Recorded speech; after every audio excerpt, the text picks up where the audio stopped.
So, good afternoon, everyone. Just so we're following appropriate protocols, I will start by saying I am Gordon Rankin, member at First Parish in Dover and the New Hampshire Conference Minister. Uh, I welcome you to this, our fifth of six connecting sessions for our 2024 annual meeting. Just a couple of reminders. I know that most of you have done these before, but just so we have all this stuff said as we begin, first, we encourage folks to keep themselves muted when they are not speaking. That just helps cut down background noise and helps us all understand much better in Zoom. Um, we would remind you, as you heard just a moment ago, that we are recording this connecting session and we'll be posting it to YouTube along with our other annual meeting connecting sessions. While we want you to feel free to bring up the conversations you want to do, we would just want you to be thoughtful about what you're okay with having recorded. This is probably not the right place to be sharing your Netflix password. Uh, and just remind you, as I did when we started, because this is an annual meeting connected event, when we speak, at least in a group this small, at least the first time you speak, please introduce yourself by name and church. If you are going to speak other times, I think we can all probably remember from the first time, and you don't need to do that every single time. But uh, with that said, the purpose of today's meeting is to have conversations with Sarah and myself. You all get to set the agenda for what you want these conversations to be about. They can be thoughtful questions about things like Ministry 21 or about Horton Center, or they can be those crazy questions such as, gee, Gordon, when you got home at 7:30 last night, dog tired, why did you stay up to watch the Yankees choke away another World Series game? For which there is no good logical answer. But you can go where you want with your conversations you want us to have. Uh, so since I introduced myself, I'm going to let Sarah do the same, and then we will have you all lead us in the conversation where you want to go. Hi, all. I'm Reverend Sarah Marian. I'm the Associate Conference Minister, and I am a member of the First Congregational Church of Hancock, New Hampshire, where I joined just about a year ago. And yeah, it's great to be with you. And I was lucky enough to worship in the Plymouth Church today, this morning, and then got to come home and take a lovely walk. So it's nice to be here and have this time together. Thanks.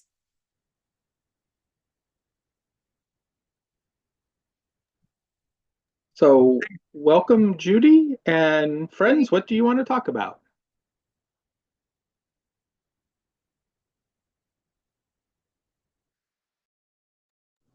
Well, I'll start just to open. I'm Dawn Berry. I'm retired, not so retired, clergy in the New Hampshire Conference. I'm a member of First Church Hopkinton, and I'm serving right now part-time as a bridge minister in Washington Congregational Church. And I guess, first of all, I wanted to just say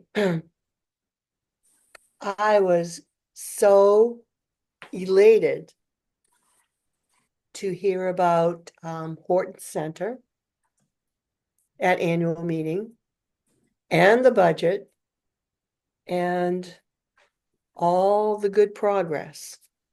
And I did want to congratulate Gordon on that part. And confess that a few years ago, I was on the board of directors and voted against Horton Center because after some of disastrous leadership, I wasn't sure that it was going to ever make it. And I think you did it. And I'm really pleased that we've come to the point where we're not in deficit. So, thank you. And then I wanted to say to Sarah, your prayer at the beginning of annual meeting was beautiful. And I thank you for all your work.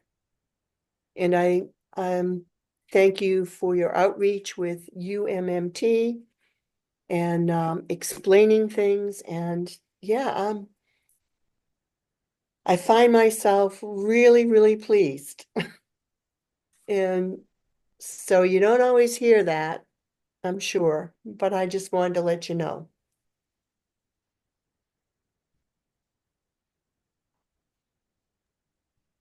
I would say that is a wonderful way to start our conversations.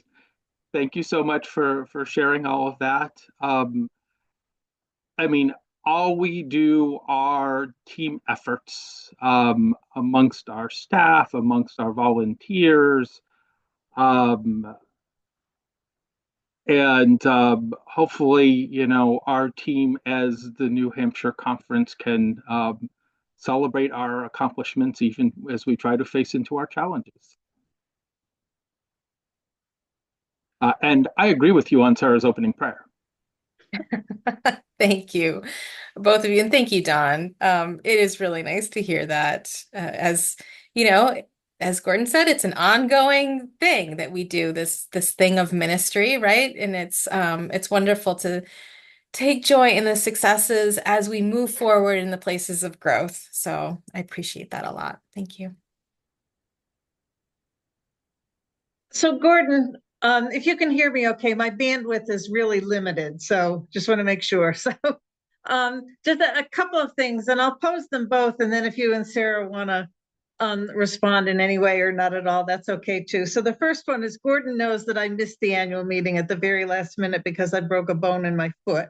But I immediately, you know, turned my seat over to somebody else since you were full, and there was, so I'm Gail Kinney from the Meriden Congregational Church, not to be confused with Meredith, but Meriden. So, but there was, we had a longtime delegate that missed the registration and was just dying to go to the annual meeting. And so I turned over my seat to him.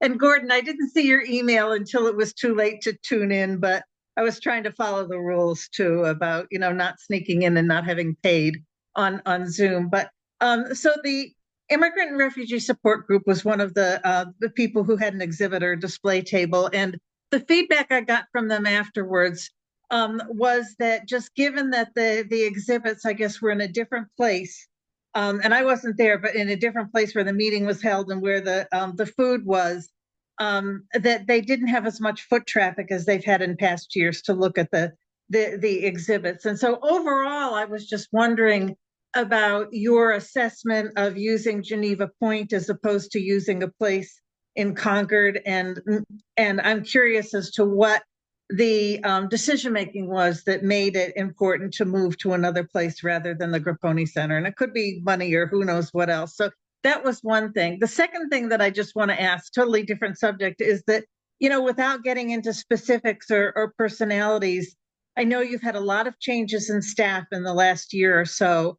And I'm just wondering if you're feeling fully staffed at this point, or if there are still any gaps that you're trying to fill in terms of the services that the conference tries to provide. And the one observation I have is that we have a small number of people in Pembroke trying to do a heck of a lot of work.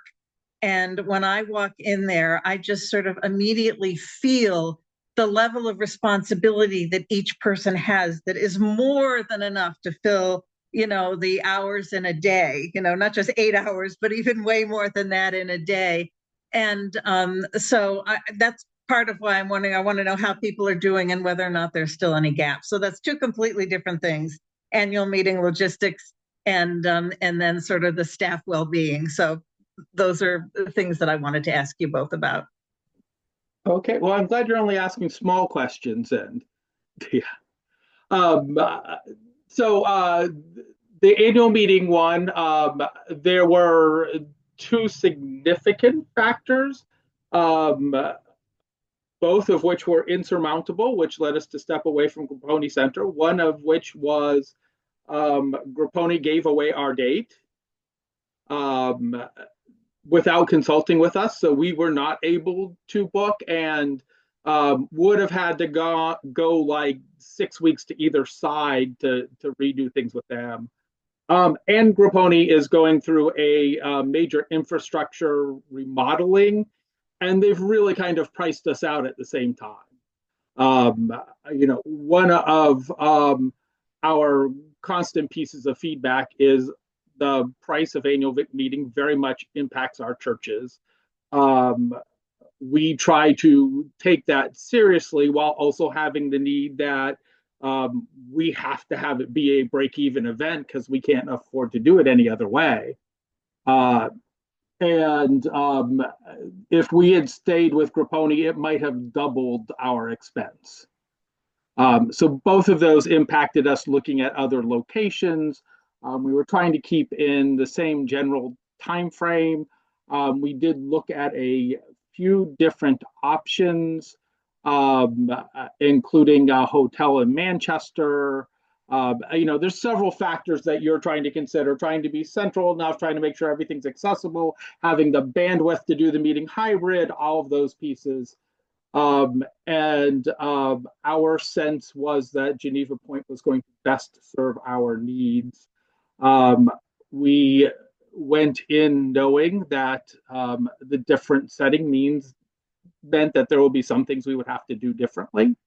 And that would have impacts, and we totally plan on considering what we get back in evaluation and how that impacts things.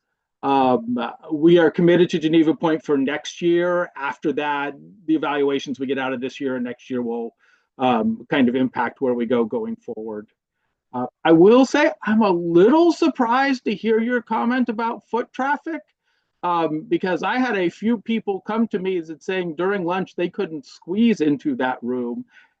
So my concern was going to be a little the opposite, that the space was so small that we couldn't get everybody time to get in and see the exhibitors, which is still an issue for the exhibitors. But I'm surprised to hear that it was a less foot traffic piece. So we're just going to talk to everybody, including our exhibitors, and do evaluations and try to figure out how best to do things. There is far less space, however, in the building we're having the meeting. There's not enough space to have our exhibitors, or we would have to drastically cut down on the number of exhibitors. So that's not really a realistic possibility to do that in there. And we kind of chose the next biggest space to do that in. Purposely put check in there so we knew we'd get people over there, and then we did our little punch card piece to try to create a little extra incentive to get everybody over there during lunchtime. So I think that would be my best explanation of that change to Geneva Point, beyond just the obvious that it's a lovely, lovely space to be, and lets you be out in the outdoors and all of that as well. So we kind of appreciated that part of it. Judy, I see your hand. I'm thinking it's due to this. I'll jump to you before we go back to Gail's other question. Okay, yeah, because it has to do with this. Did we have a greater attendance of folks from the North Country than we have in the past because of that location? I can't honestly tell you that off the top of my head. That's the type of stuff that we will start looking at now.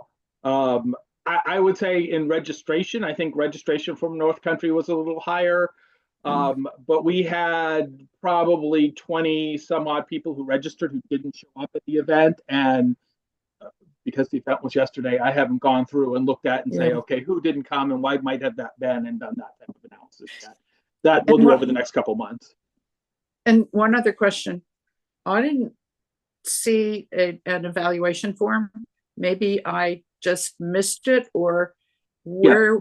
Those will get emailed to you as a registrant. Okay. My guess is not this week, probably next week you'll be seeing those show up. Okay, good. Thank you. We actually get better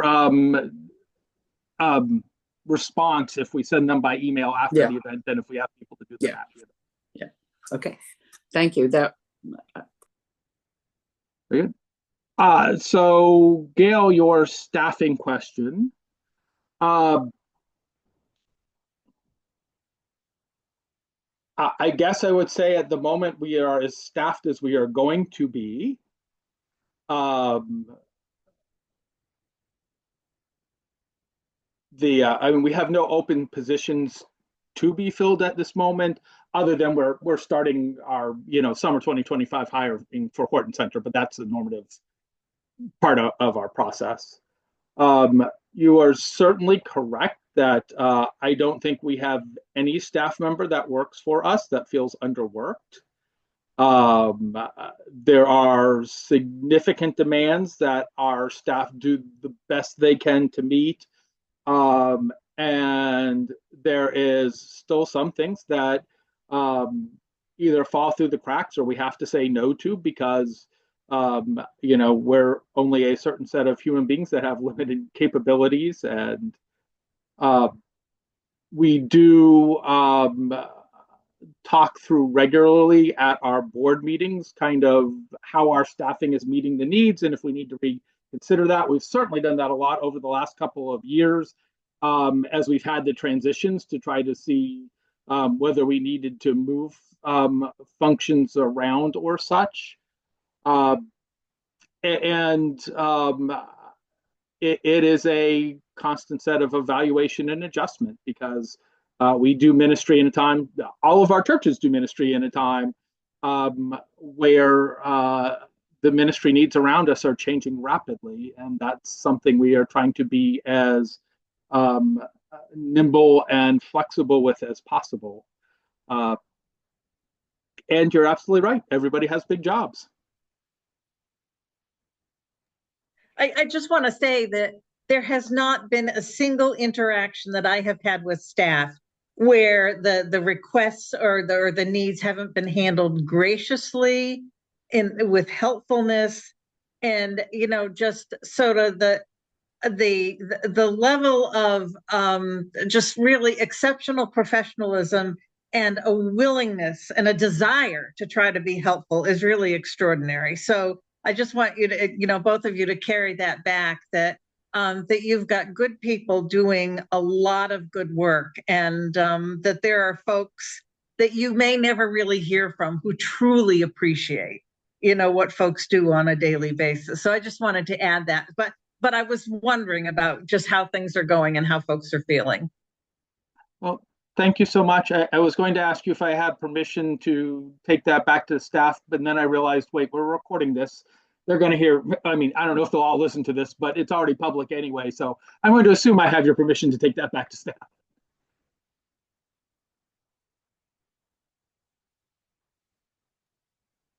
Thank you, Gail. That was really nice to hear. I appreciate that.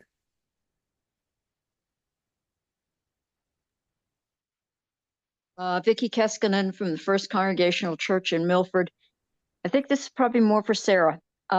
We are going to be doing our Thanksgiving offering for the UCAMA, and I'm not sure our church really knows a lot about it. And I'm wondering if you could just tell me what you think maybe the real needs are over there right now, so we could just kind of communicate to them that this is what you're supporting.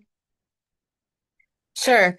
Yeah, I mean, one of the neat things about the UCAMA program is our first-hand relationship and information, from our partners there on the ground. So that's what we did this year. Every year we do a special appeal for UCAMA, kind of seeing from them what the current ongoing needs are.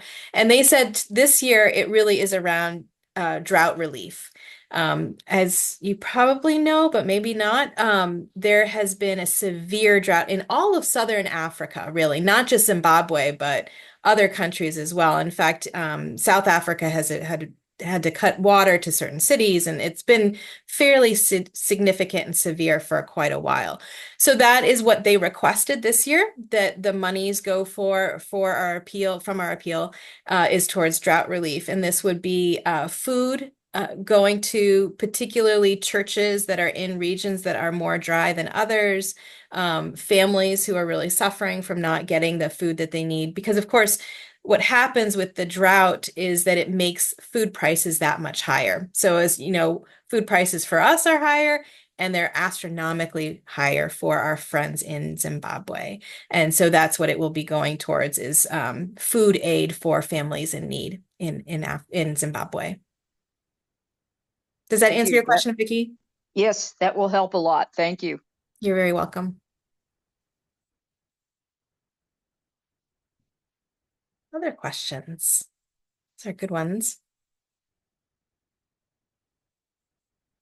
Or conversation. If you have, it doesn't have to be a question. It could be just a comment or things you want to engage in talking about.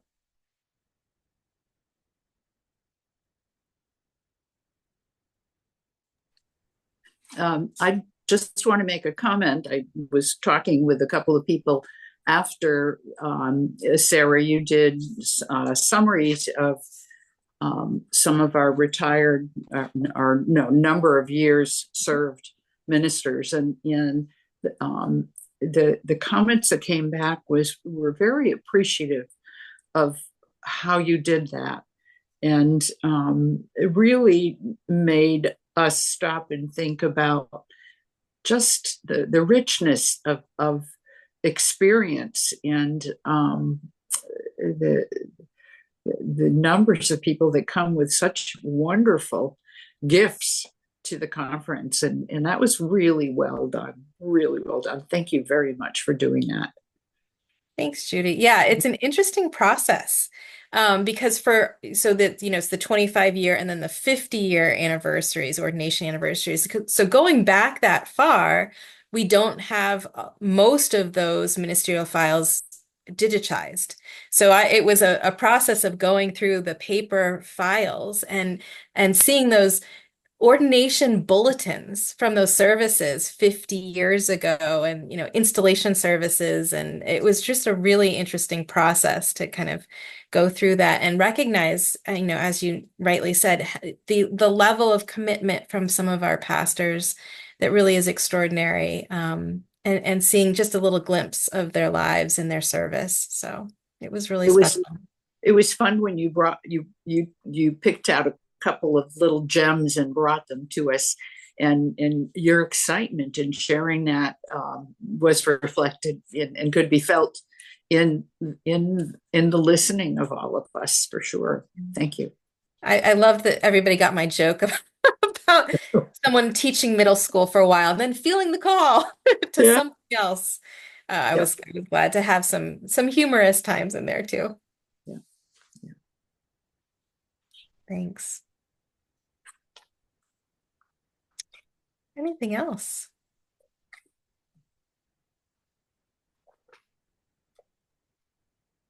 Well, so this is Gail again. I just want to say that after November 5th, I think that the whole country, but certainly our state and certainly our churches, are going to need a lot of healing, or maybe putting back together, or depending upon the outcome,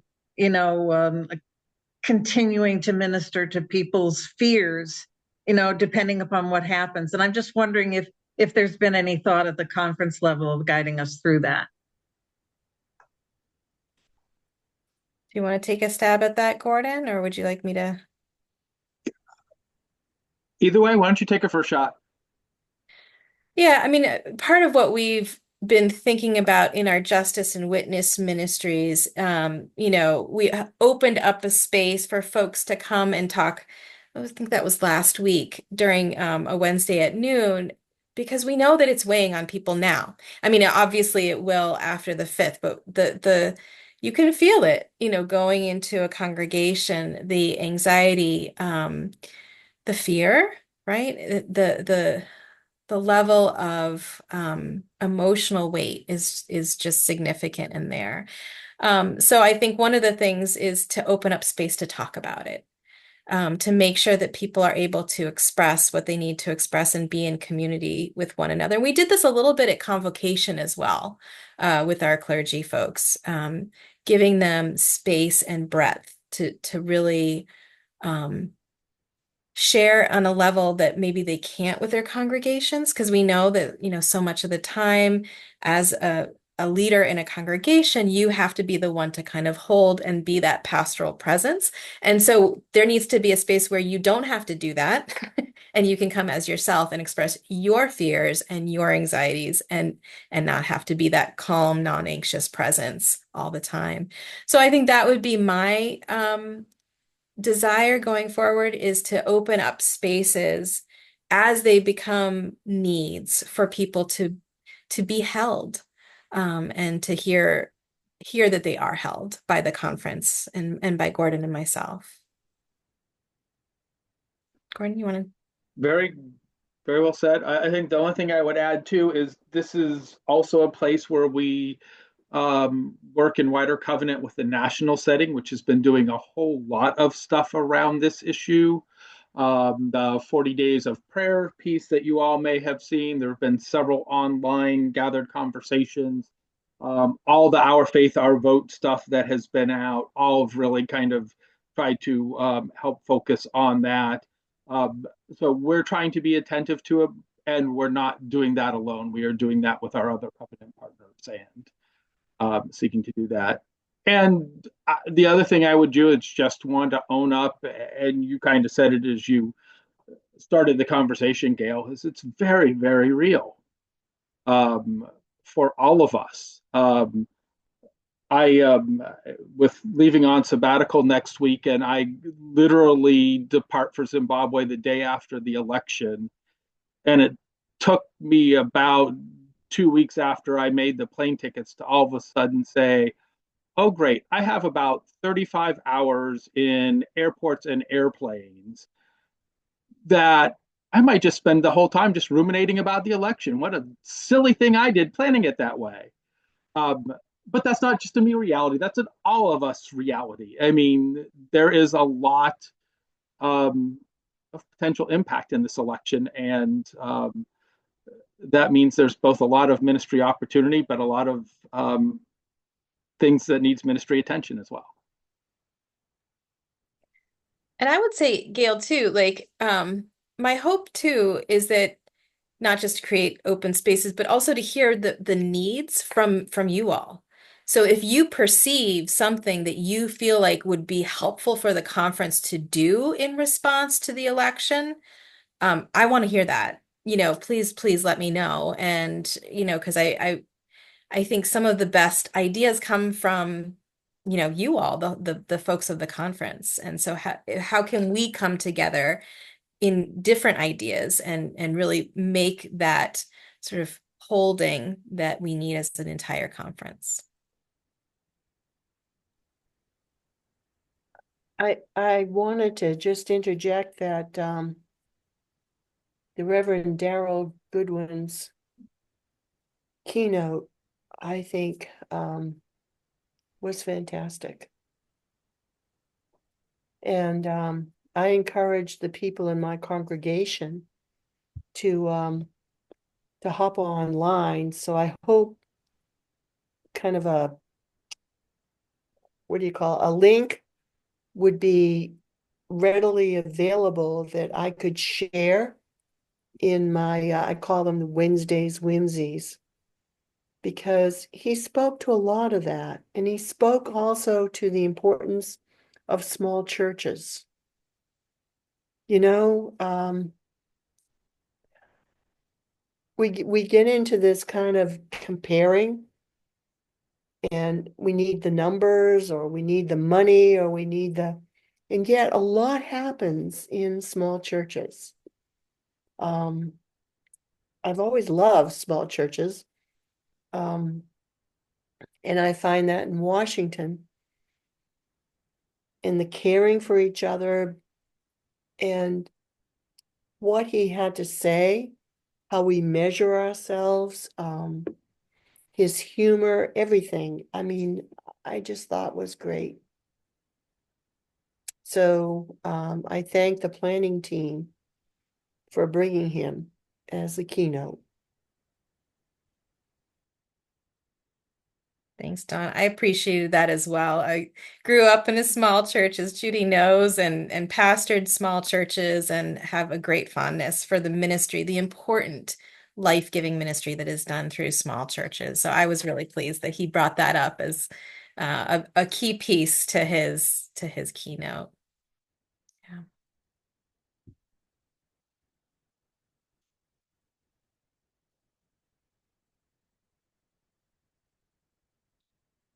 Other things that folks want to talk about.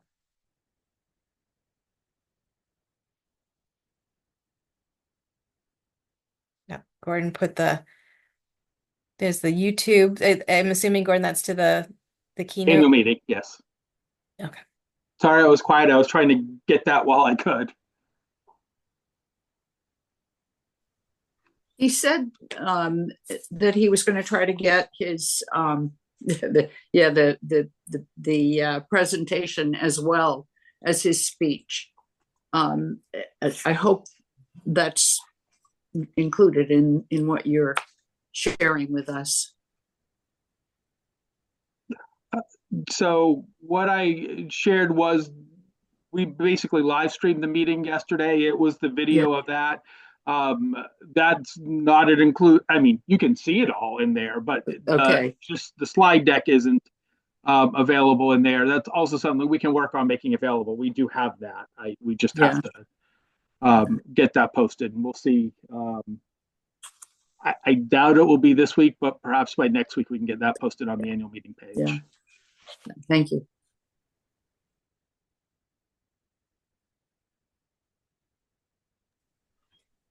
Hi, Max Gehring. Pronouns are they, them, their, she, or hers, and I'm from the First Congregational Church of Wakefield. And I just wanted to share that I greatly appreciated the presence of more accessible and also gender neutral bathrooms at Geneva Point. I think that's a very welcome addition to annual meeting.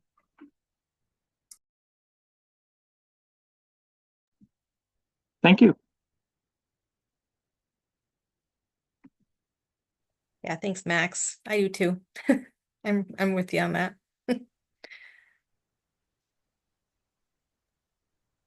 I was I do a lot of work outside of the church, well, but certainly our mission too, in working with immigrants, refugees, and undocumented folks. And I was in a meeting a couple of weeks ago at Mariposa as a part of Project Home. And Maggie Fogarty was on the line with us. She did a presentation, and I've been in with her before and know. And Susan Hay, who is on the school board in Keene and is very active in our programs, asked a direct question of Maggie, which was, as we get closer to an election, if it goes downhill, what should our focus be? And again, that was being spoken to people who were working in this area. And she took a deep breath because it was a question that hadn't been asked quite as directly as that. That's what she said.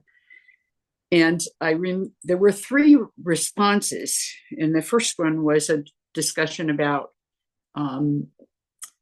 Democratic folks pushing further to the right in order to get stuff done and try to keep that from happening.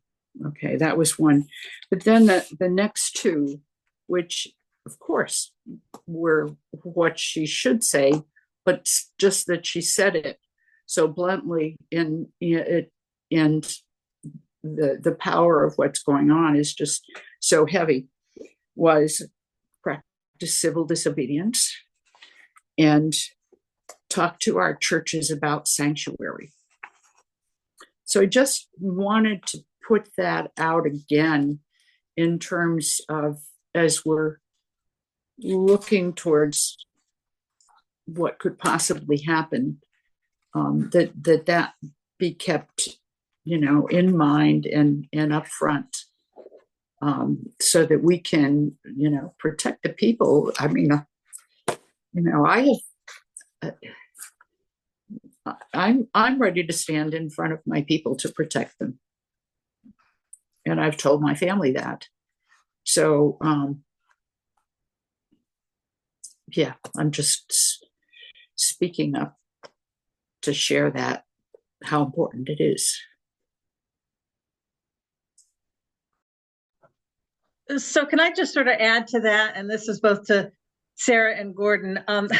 One of the things that is so close to my heart is the New Hampshire Conference's Immigrant and Refugee Support Group, which to me is, as much as we've tried, I still think that a lot of our churches and a lot of our folks have no idea the breadth and the depth of what we're doing as a conference, from meeting with people who are in ICE detention all the way up to making sure that they're safe, once we're able to get them out.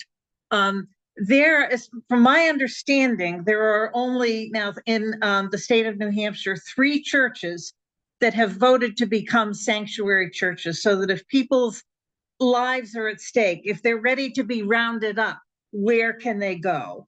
And who knows how the churches are going to be treated in the coming months in terms of sanctuary. But 3 sanctuary churches, 1 UCC church, 1 Quaker meeting, and 1 Unitarian Universalist church. And I believe that is it for the state of New Hampshire.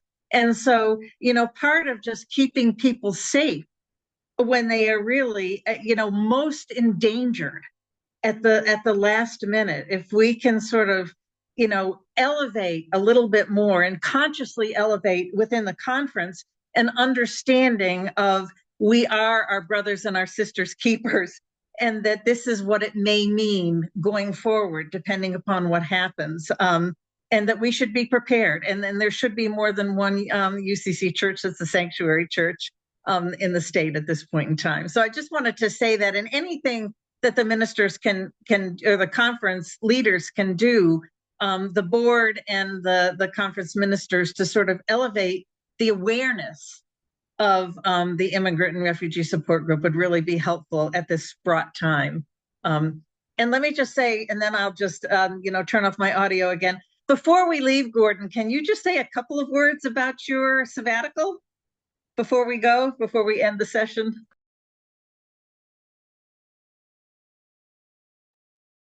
Yes, I can. So there was a lot in those 2 pieces of conversation. First thing I would say is Maggie Fogarty is one of our ministry partners who I respect the most. I would encourage everybody to listen to her wisdom. She's just somebody you ought to listen to in all of that. I totally hear what you are saying, Gail, and yes, we will continue to try to lift up that work.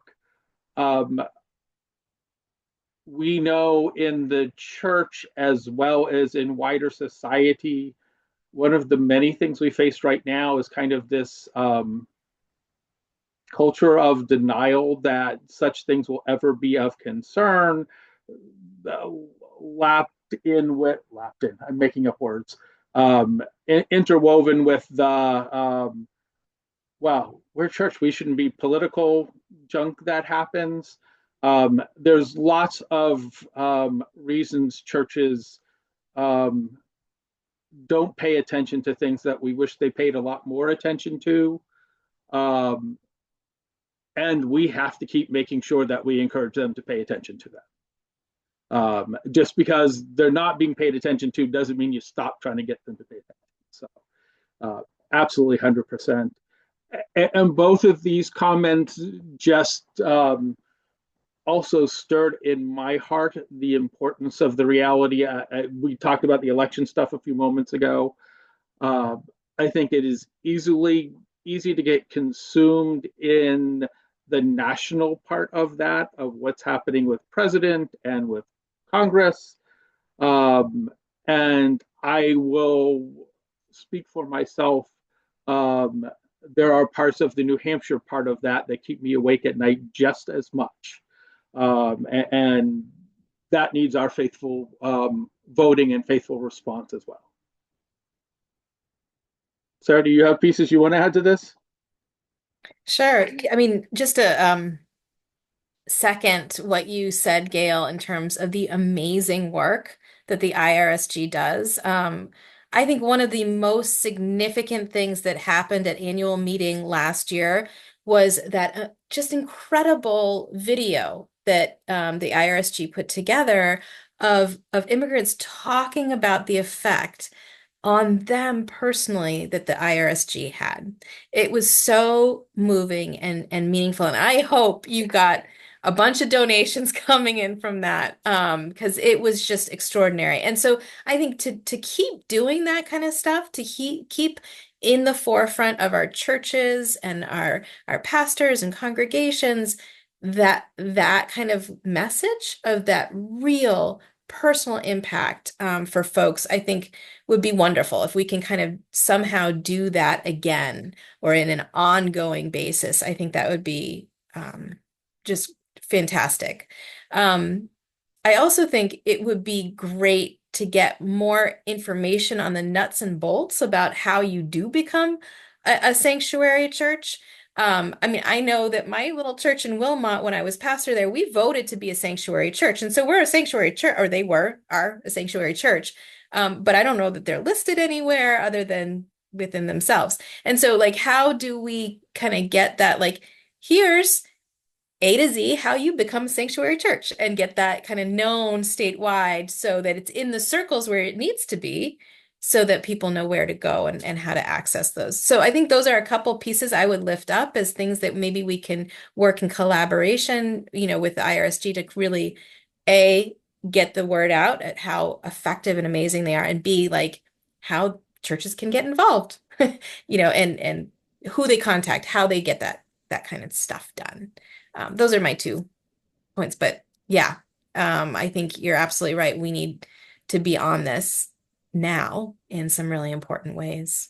Unfortunately, right? That shouldn't have to be. And Gordon, I don't know. And I don't want to like cut it off and go to Gordon's sabbatical, but is there any response to that? I see Dawn has unmuted. Yeah,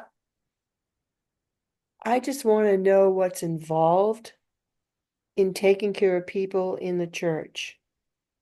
I mean, I'm thinking practical stuff, like feeding as a sanctuary church,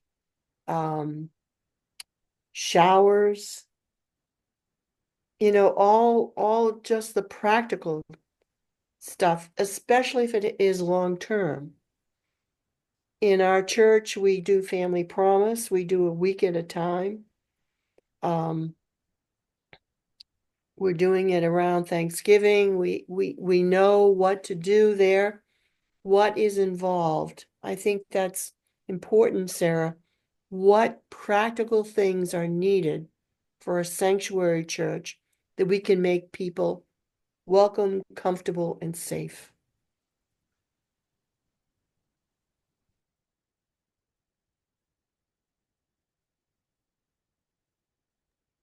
I just want to say that that's really helpful, and that should be a priority, I think, for the IRSG at this point, to try to put together what it means to be a sanctuary church.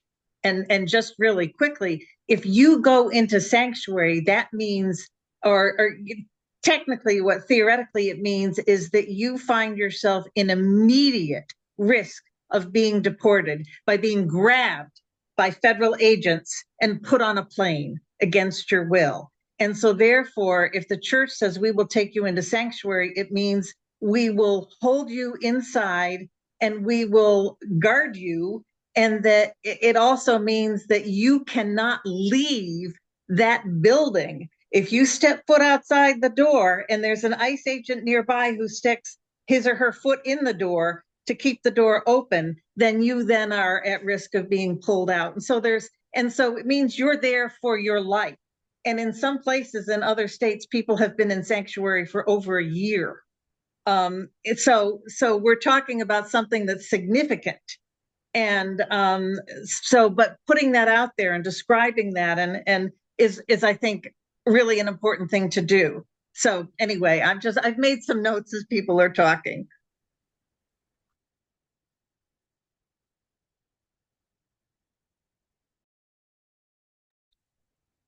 I know I promised to talk about sabbatical, but we probably have time for one other conversation before that. If anybody wants to go anywhere else, I can shorten or lengthen what I have to say. So I want to give the other conversation a priority piece.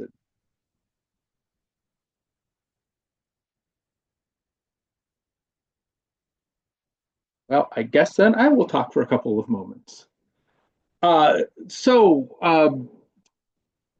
Of the sabbatical time that the New Hampshire Conference grants me, I have split it in half, as you heard yesterday. I'm using the first half this year, the second half kind of in the same time period next year, together with a bit of vacation time as well. This year I'll be gone November 4th through January 5th. The biggest piece of my sabbatical time this time will be spending just about 3 weeks in Zimbabwe, trying to particularly just get to spend time with people and learning the culture of the country and the culture of our churches. And there will be a few things I will be doing in role, but also anticipate some time kind of spent out of the role, just getting to be with people and learning culture in more informal ways. So I am really excited about that. I will be, from the initial itinerary I've given, around several different parts of the country and connecting in all 5 regions of the UCCZ. And I'm not even sure what to say, because I've kind of tried to just keep it as flexible and say, would you bring to me, I'm going to take and roll with, and so we'll see what it is. I will be back for about 6 days, and I will be flying to Phoenix, where I will meet up with Sarah. I have a couple days of a Council of Conference Ministers retreat, and then we have an event called the Authorizing Ministry in the 21st Century event, which really helps prepare us for a lot of the work that we do with committees on ministry and in Search and Call. So I will be present at that event. And then when I am back, I just hope to take some time for some writing and reflection, particularly around the time in Zimbabwe. So when I am back in January, I have some of those stories ready to insert into sermons as I go about what I normally do. And hopefully a little downtime in the midst when I'm not flying different places. So.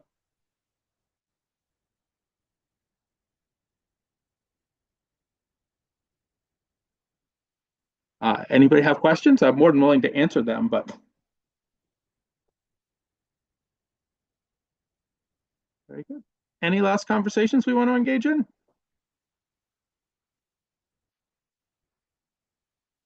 Well, I did bring a little something to end with. You all, those of you who are on site, well, probably if you were watching on Zoom or YouTube, you also got to see this.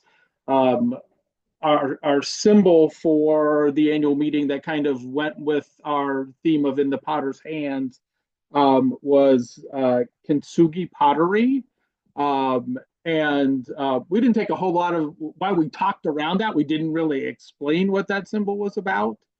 But I had somebody send me today a poem about kintsugi pottery that just so touched me. I decided that I wanted to get to share it. So I thought it was a good way for us to close today and on Tuesday.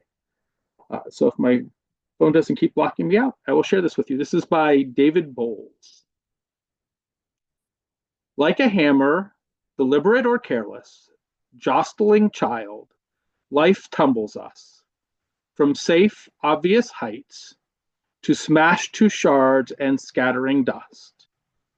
Yet, though scattered, we may have the fortune to feel warm, compassionate hands, collect those fragile fragments of our broken selves with care that glitters brighter than even the purest gold. They join together the misshapen bits, leaving a webbing framework of shimmered seams that forever remind us when the wounds are healed by love, the scars are beautiful.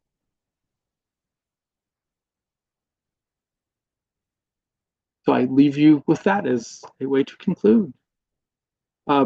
Thank you everyone for joining us today. We do have one more connecting session, which is another one of these sets of conversations on Tuesday with Sarah and I at 7 o'clock. You have already done one. You don't have to feel like you can join us, but you can join us. I can tell you in my experience, they all kind of go different places. So the things we've talked about today, we'll probably talk about some different things for a large portion of the time. So if you'd like to join us, please feel free. And I wish everyone a very good night. Thank you. Thanks everyone for coming. This was great.